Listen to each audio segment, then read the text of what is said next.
Bulletin start చేసే ముందు diamond hills flat owner Ravella Nageswararao garu ఏమంటున్నారో ఒకసారి చూద్దాం. నమస్కారం అండి. నా పేరు రావేళ్ల నాగేశ్వరరావు. నా వయసు 81 సంవత్సరాలు. అండ్ నాకు క్యాన్సర్ జబ్బుతో 3 ఏళ్ల నుంచి బాధపడుతున్నాను. దానికి తోడు ఈ సమస్య, ఈ ప్లాట్ సమస్య కూడా వచ్చింది. నా plot number 370 and in the diamond hills association. And ఈ అసోసియేషన్ వాళ్ళు ఈ ప్లాట్ 40 ఏళ్ళ నుంచి అంతే ఉంది, ఆ సమస్య తీరటం లేదు. లీగల్ ఫైట్ నడుస్తుంది. లీగల్ ఫైట్ అది దానికి దారి తెన్ను ఉండదు. మన కోర్సు మనకి తెలుసు. దానికి ఒక సొల్యూషన్ అంటూ రానే రాదు. సొల్యూషన్ వచ్చినా మళ్ళీ అవతల పార్టీ వేరే విధంగా వెళ్తాడు. అందుకని మనకి ఇప్పుడు ఏదో విధమైన డెవలపర్ సొల్యూషన్ వచ్చింది కాబట్టి మనం దీన్ని ఉపయోగించుకోవాలి. దీనికి తోడు రోడ్డు సైడ్ ఉన్న ప్లాట్స్ వాళ్ళకి రోడ్డు దారి అవసరం లేదు కాబట్టి వాళ్ళు మనలో చేరవని చెప్పారు. దానికి వాళ్ళు లేకపోవడం మంచిది. ఎందుకంటే మనం సపరేట్ అయ్యి రెసిడెన్షియల్ అసోసియేషన్గా ఫామ్ అయ్యి ఓన్లీ రెసిడెంట్స్ బిల్డర్స్కి ఇచ్చుకోగలుగుతాం. ఆ బిల్డర్ ఎవరు అంటే మైహోం అతను చాలా క్యాష్ రిచ్ మనిషి. అతను చీట్ చేసే మనిషి కానే కాదు. అతని రెప్యుటేషన్ దాని మీద పెట్టినప్పుడు దీంట్లో మనం చీట్ చేస్తాం అని కొంతమంది అనుకుంటున్నారు. బట్ ఎవడు అంత హిమాలయం శిఖరం మీద ఉన్నాడు అతను మనీ ప్లాట్ కోసం చీట్ చేస్తుంది ఏ విధంగా అనుకోకూడదు. అండ్ ఆల్సో మనకి దాన్ని కట్టడం వలన 4 ఏళ్లలో డబ్బుగా మారుద్ది, ప్లాట్గా మారుద్ది. అది అమ్ముకుంటే మనకు 6 కోట్లు వస్తాయి. అది కాకుండా ఇలానే అంటే ఆ స్లమ్లో మన ప్లాట్స్ ఉంటాయి. కొంతమంది మాత్రం అట్లనే ఉండాలనుకుంటున్నారు. ఎందుకంటే వాళ్ళు ఆల్రెడీ చిన్న గదులేసి అద్దెలకి ఇచ్చుకొని కొంత సంపాదించుకుంటున్నారు. అది పోతుందేమో అన్న భయంతో మరి ఇంకెందుకో కానీ మనకి అడ్డుపడుతున్నారు. వాళ్ళు కూడా కొంచెం వివేకంగా ప్రవర్తిస్తే మంచిది. బికాస్ అందరికీ వయస్సు మళ్ళీంది. ఎక్కువ మందికి 70 పైనే ఉన్నారు. నా వైఫ్ ఏజ్ 73. ఇవన్నీ ఆలోచించుకొని మన వాళ్ళు గట్టిగా ప్రయత్నించారు. అండ్ ఆల్రెడీ MOU దాదాపు 200 మందితో చేయించారు. దీనికి తోడు మనం కూడా సహాయపడి ఇంకా ఎక్కువ మందిని చేర్పిస్తే వితిన్ నో టైం మనం ప్లాట్ ఓనర్స్ అవుతాం. ఎక్కడ అవుతాం అంటే very centre of the city. And Gachibowli అది రోడ్ సైడ్ ఉంది. అందుకని దాని వాల్యూ ఎక్కువగా ఉంది కాబట్టి మనకి కూడా ఆ ప్లాట్స్ రావటం వలన 6 కోట్లు వస్తాయి. మనం ఇప్పుడు తీసుకొని గెలవటమే కష్టం. గెలిచినా అది తీసుకొని అమ్మినా అంతకంటే ఎక్కువ రావు. అండ్ అతను లాంచింగ్ అప్పుడు ఒక రేటు పెడతాడు. ఆ రేటు పెట్టినప్పుడు మనకి ఆ రేటుతో అమ్ముకొని పోదామంటే ఎంతోమంది కొంటున్నారు, మనకి డబ్బులు వస్తాయి. కాకుండా ఇంకా నేను 3 ఏళ్ళు 4 ఏళ్ళు ప్లాటే తీసుకుంటానంటే ప్లాట్ తీసుకోవచ్చు. That is a good way. అది మన ఆలోచనను బట్టి ఉంటుంది. అందుకని ఈ అవకాశాన్ని పెద్దలందరూ స్వీకరించి ఆ విధంగానే పోవటం మంచిదని నేను గట్టిగా చెబుతున్నాను. ఎందుకు చెబుతున్నానంటే ఎక్కువ మందిది ఇందులో 400-500 మంది 75 ఏళ్ళ పైన వాళ్ళే. వాళ్ళ పిల్లలు ఎక్కడుంటారు? కొంతమంది అమెరికాలో ఉంటారు, కొంతమంది ఆస్ట్రేలియాలో ఉంటారు. అండ్ ఒక పిచ్చి ఆలోచనలో ఉన్నాం మనం. ఏంటి, నా ప్లాట్ నాకు వస్తే నేను కట్టుకుంటే ఏదో ఇది. నువ్వు ఎంత కట్టుకుంటావు? 4 ఫ్లోర్లో 3 ఫ్లోర్లో కట్టుకోగలుగుతావు. అంతకంటే ఎక్కువ కట్టుకోలేవు. ఎందుకంటే పర్మిషన్స్ అలౌ చేయవు. అయినప్పుడు అది నేనున్న కాకతీయ హిల్స్ లాగానే తయారైంది. ఇప్పటికీ ఈ కాకతీయ హిల్స్ ఇంత సెంటర్లో ఉన్నది నాకు స్లమ్ లాగానే అవపడుతుంది. అది మీరు ఏమనుకున్నా అది కూడా కొన్నేళ్ల వరకు ఆ రోడ్స్ ఉండవు, ఎలక్ట్రిసిటీ అంతంత మాత్రం ఉంటుంది. ప్రతి ఒక్కడు బోర్ వేసుకోవాలా, ఈ ఇబ్బందులన్నీ ఉంటాయి. అండ్ ఆ ఇబ్బందుల కంటే మనం ఇంకా అక్కడ కూడా డెవలపర్కి ఇచ్చుకుంటాను అంటే ఇచ్చుకున్న అతను ఇచ్చే 15 అడుగులు గదానికి అంతకంటే ఎక్కువ ఇవ్వడు. ఎవడన్నా ఇస్తాడంటే అది ఇవ్వడం సాధ్యం కాదు. అండ్ ఇక్కడ నేనున్న కాకతీయ హిల్స్లో లెస్ దాన్ 15 feet ఇస్తున్నారు. అందుకని మనం కొంచెం బుర్రలతో ఆలోచించి తగినట్టుగా ఈ అవకాశాన్ని వినియోగించుకోవాలని నేను కోరుతున్నాను. Okay, thank you very much. Nageswararao గారికే కాదండి, అందరి మనసులోనూ ఇదే బాధ. WP number 11244/2022. ఇందులో పిటిషనర్ యాదయ్య అండ్ రెస్పాండెంట్స్ ఏమో commissioner, GHMC deputy commissioner, zonal commissioner and assistant city planner and plot numbers 161, 168, 177, 179, 211, 212, 214, 215, 230, 231, 232, 233, 234, 238, 243, 250, 253, 243, 260, 262, 321, 365, 366, 423. Prayer ఏంటంటే సర్కిల్ 20 యొక్క deputy commissioner and assistant city ప్లానర్స్కి 31/12/2021, 18/1/2022 మరియు 25/1/2022 తేదీల్లో అనాథరైజ్డ్ కన్స్ట్రక్షన్స్ గురించి రిప్రజెంటేషన్ ఇచ్చిన మున్సిపల్ ఆఫీషియల్స్ ఎలాంటి యాక్షన్ తీసుకోవడం లేదు. దీనికి సమాధానంగా municipal corporation standing counsel lawyer Sampath Prabhakar Reddy గారు ఏమన్నారంటే, లా ప్రకారం మాకు యాక్షన్ తీసుకోవడానికి ఎలాంటి అభ్యంతరమూ లేదని తేల్చి చెప్పేశారు. 2015 సంవత్సరంలో నోటీసు ఇచ్చినంత వరకు యాక్షన్ తీసుకోవడం స్టార్ట్ చేయలేదని పిటిషనర్ తరపు న్యాయవాది తెలిపారు. ఇది విన్న హానరబుల్ జడ్జ్ కన్నెగంటి లలిత గారు 19/7/2022న ఆర్డర్స్ పాస్ చేశారు. ఏమంటే, ఫ్రెష్గా నోటీసులు ఇచ్చి 6 వారాల్లో డిమాలిషన్ ప్రాసెస్ స్టార్ట్ చేయమని అందులో పేర్కొన్నారు. Yadaiah, greater commissioner, Hyderabad municipal commissioner and assistant city planner circle 20, high court order WP number 11244/2022, 7665/2023, writ of mandamus enforcing the performance of public duties by public authorities of all kinds.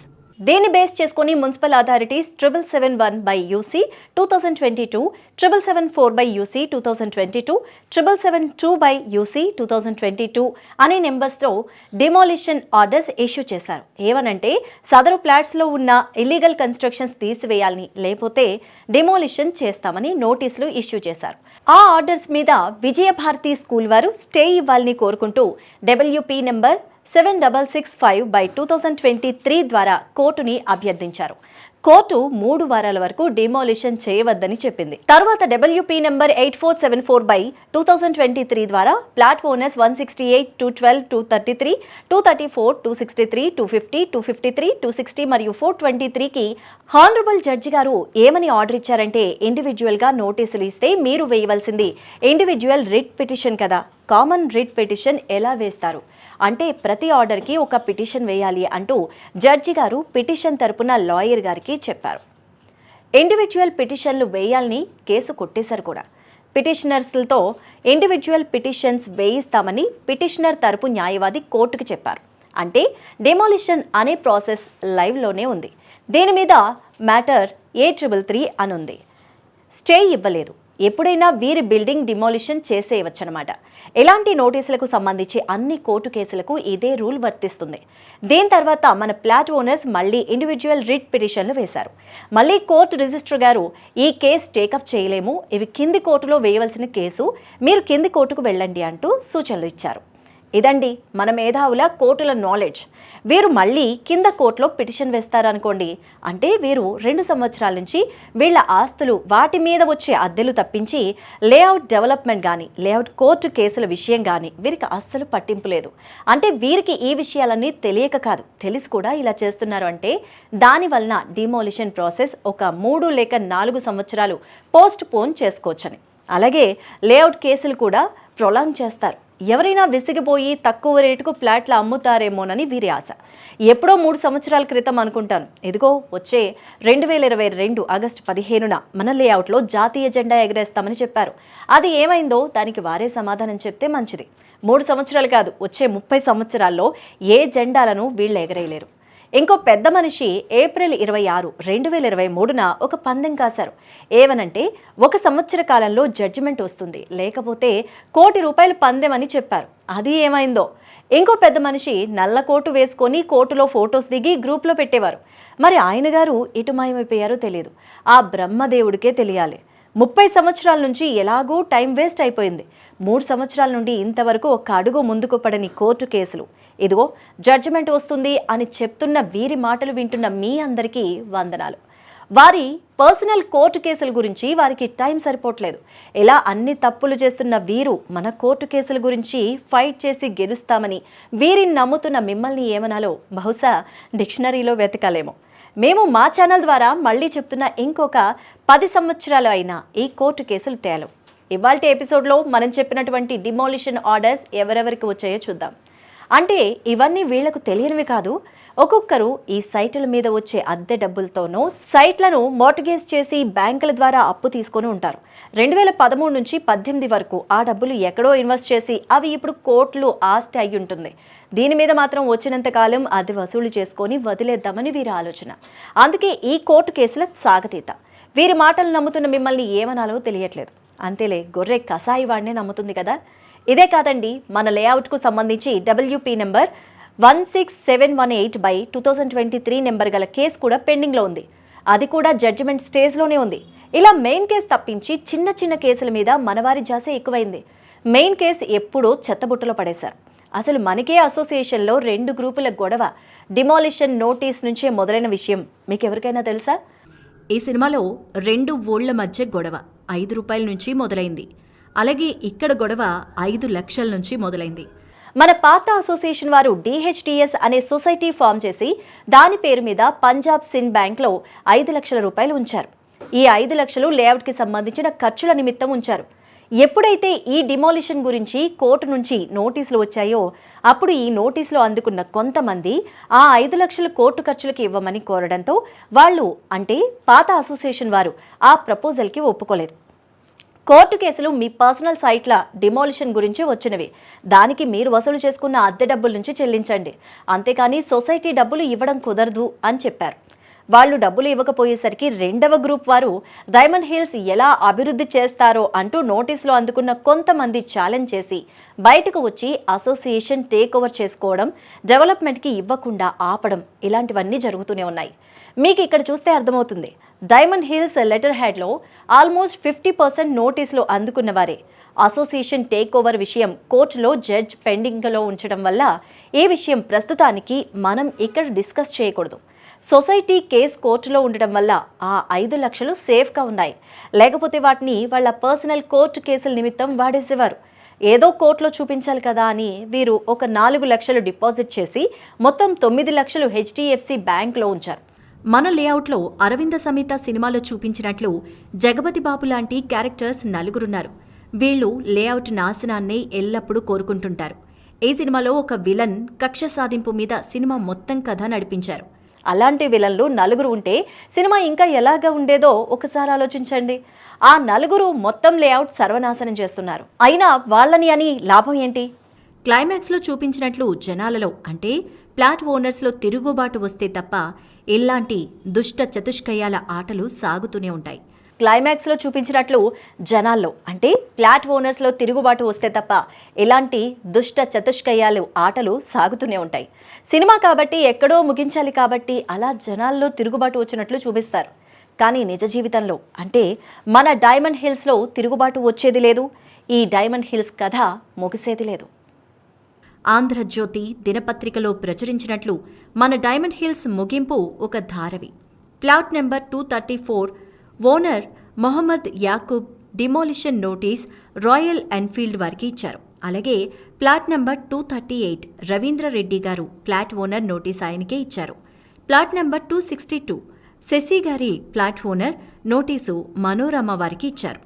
Plot number 214 owner Kalyan చక్రవర్తి గారి notice Vijayabharathi school వారికి ఇచ్చారు. Plot number 230, 231 owner Pramod Krishna గారు notice Vijayabharathi school వారికి ఇచ్చారు.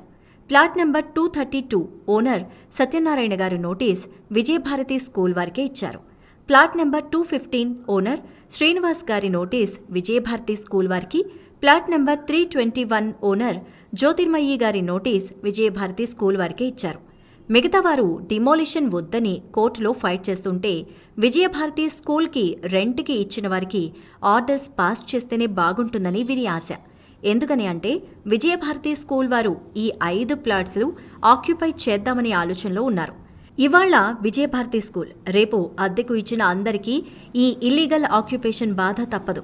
ఇకపోతే plot number 366 owners లలిత మరియు శోభారాణి గార్ల notice Zoom మోటార్స్కి ఇచ్చారు. Plot number 161 owner Narasamma గారి నోటీస్ ఆమెకే ఇచ్చారు.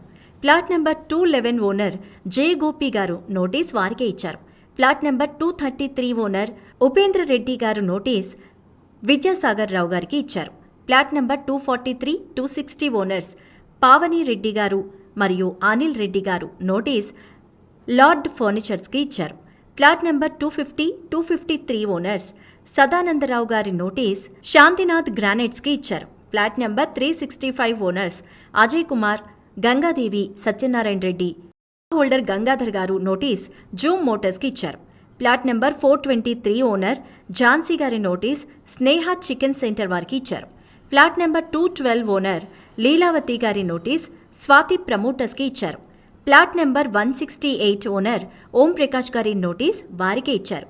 Plot number 179 owner Noorjahan Begum గారు ఇక్కడ కూడా నోటీస్ వారికే ఇచ్చారు. అంటే దీనిలో నోటీసులు అందుకున్న వారందరూ అద్దెకు ఉండేవారే.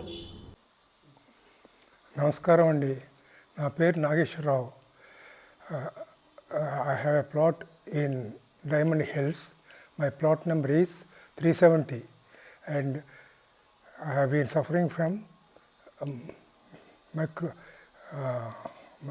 have been suffering from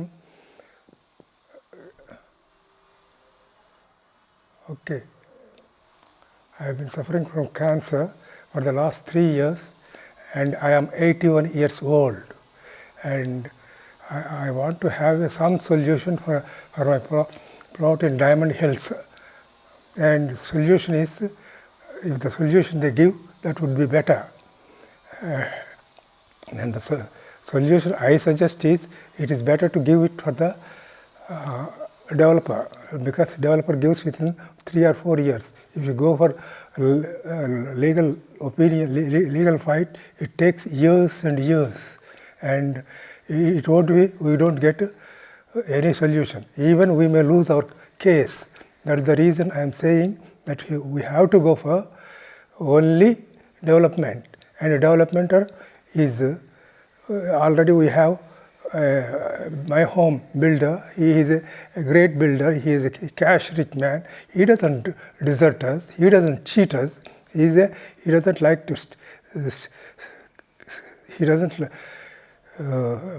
play with his name. That is the reason I am suggesting that we must be on the lookout for developing.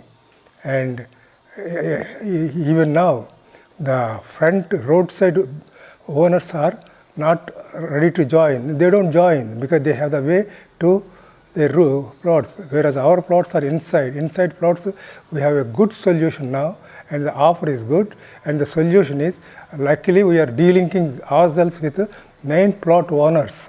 That is the reason I am suggesting it is better going for a developer. And secondly, there are some people who are not for the developing. The reason is they have their inner plots and they have built some small structures and they are getting regular income of rent. But that is not a big deal. But they can as well give it, but they are not ready for it. That's why they are spoiling our efforts. But that should not be, we should not go and fall into their trap. Already we have been falling all these years. It is a 40 years long story, and here now we have a solution. The solution is very clear, and if you miss it, we will miss it forever. And we will be going, and all our members are age-old people, and few are little young, but nobody is realizing the intensity of the problem. And the problem is there, but the problem has a solution. We have to catch it and go for it. And the moment he starts within the 4 years, we will be in the gated community with 2 or 3 flats. And in our lifetime, we never get it. We never, even if we win the case, that will take at least 20 years to develop, because I am living in Kakatiya Hills colony, and still it is like a slum, a kind of a developed slum. Where I am staying, it is in the center of the locality, but we must not go that way. We must go for builder. Builder gives developed plots. In our lifetime, we can't get it, because we have put hardly little money. Initial buying was hardly 20,000 rupees, and with 20,000 rupees we are getting nearly 6 crores of rupees. What else we can expect? The moment he builds, it will be like much better than Bhuja of my home. And Bhuja of my home, Bhuja is selling it at the rate of 20,000 square foot. And if you miss it, if you don't hit the iron when it is hot, we will miss it. The chance is now, and go for it and get it done. Okay.